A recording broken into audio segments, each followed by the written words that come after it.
perkenalkan saya Dr. Adinda, dokter internship Puskesmas Depok 1, daerah istimewa Yogyakarta. Selamat datang di video edukasi kehamilan trimester kedua. Selamat ya Bu, Ibu telah melewati kehamilan di trimester pertama.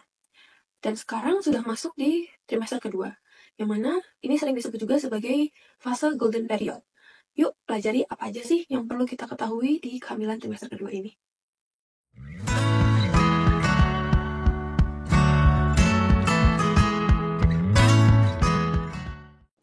Di usia kehamilan 13-16 minggu, janin mulai bergerak aktif dan ibu mungkin mulai merasakan gerakan pertama yang disebut dengan quickening. Di usia kehamilan 17-20 minggu, jari jemari janin sudah terbentuk secara sempurna dan jenis kelamin biasanya sudah bisa dilihat melalui USG. Di usia kehamilan 21-27 minggu, janin mulai merespon suara dan paru-parunya mulai berkembang untuk persiapan bernafas. Menakjubkan bukan? Janin ibu semakin berkembang menjadi bayi yang sempurna.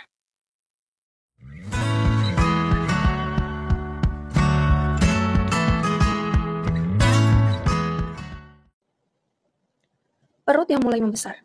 Di sini, rahim berkembang untuk memberi ruang bagi janin. Penurunan mual. Morning sickness biasanya mulai berkurang di trimester kedua ini. Meningkatnya energi. Di sini, ibu mungkin merasa lebih bersemangat dibandingkan dengan saat trimester pertama. Nyeri pinggang atau nyeri kaki. Ini merupakan akibat dari perubahan postur tubuh dan bertambahnya berat badan. Jika ibu merasakan nyeri ringan, coba lakukan peregangan atau olahraga ringan seperti yoga kehamilan ya Bu, terutama di usia kehamilan 16 minggu. Namun dengan catatan, tidak ada penyakit atau masalah tertentu seperti flek atau hipertensi. Jangan lupa untuk konsultasikan ke dokter apabila rasa nyerinya mulai terasa berlebihan ya Bu.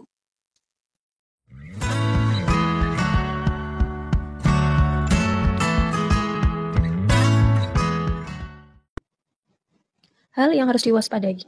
Meski di trimester kedua biasanya lebih nyaman, ibu tetap harus waspada terhadap tanda bahaya seperti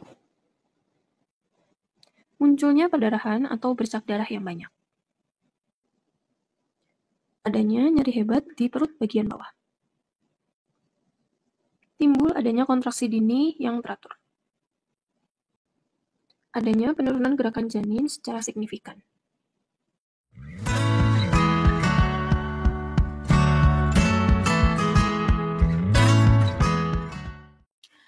Preeklampsia didefinisikan sebagai hipertensi atau tekanan darah tinggi yang baru terjadi pada kehamilan atau di atas usia kehamilan 20 minggu yang disertai dengan adanya gangguan organ.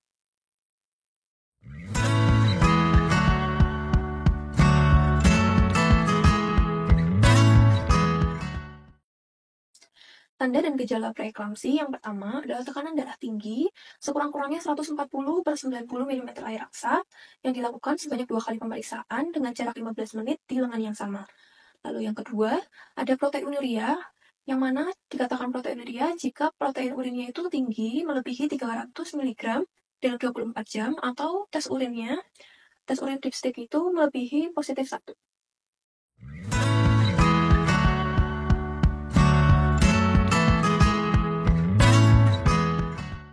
Anemia didefinisikan sebagai rendahnya konsentrasi hemoglobin atau Hb, hitung eritrosit, serta hematokrit dari nilai normal yang menyebabkan rendahnya atau kurangnya asupan oksigen untuk diantarkan ke jaringan.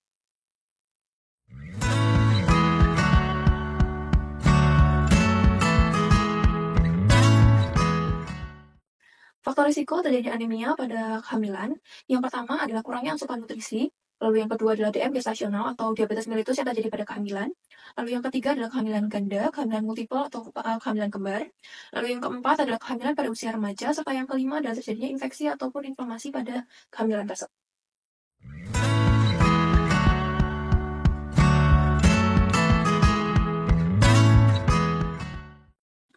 Tanda dan gejala anemia yang terjadi pada ibu hamil pada dasarnya mirip dengan anemia pada umumnya. Itu seperti pucat, mudah lelah, pusing berputar, kemudian tekanan darah menjadi rendah, perasaan berdebar, gelisah, sesak saat aktivitas ringan, bahkan koilurgia atau kuku yang tampak seperti sendok.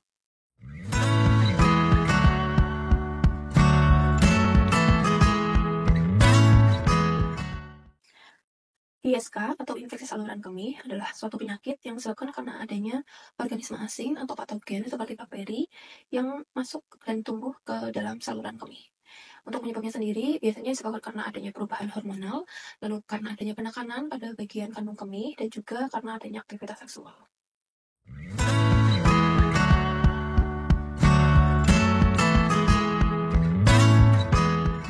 Gejala ISK antara lain sering buang air kecil, kemudian buang air kecilnya juga terasa nyeri, ada perasa panas, buang air kecilnya panas, anyang-anyangan, lalu ada nyeri bagian perut bawah, kemudian ada juga demam, gigil, mual, muntah, dan nyeri pinggang.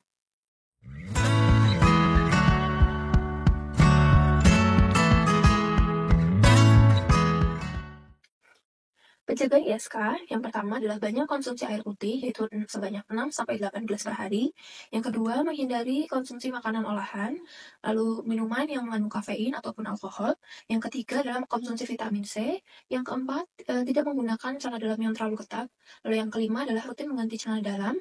Yang keenam, tidak menggunakan cairan pembersih kewanitaan. Lalu yang ketujuh adalah tidak menahan buang air kecil apabila sudah mulai merasa ingin pipis. Dan yang kedelapan adalah menjaga kebersihan air kewanitaan atau genital. Nah, jika ibu-ibu mengalami keluhan seperti yang disebutkan tadi, segera ke fasilitas kesehatan terdekat agar segera mendapatkan penanganan.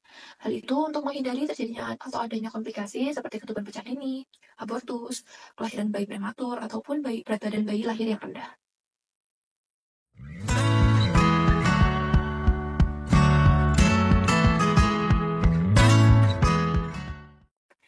Trimester kedua ini merupakan waktu yang indah untuk menikmati masa kehamilan ibu. Tetap jaga kesehatan ya Bu, makan makanan yang bergizi, dan jangan lupa di trimester kedua ini untuk memeriksakan kehamilan minimal 1 kali dalam 1 bulan atau segera apabila ada keluhan.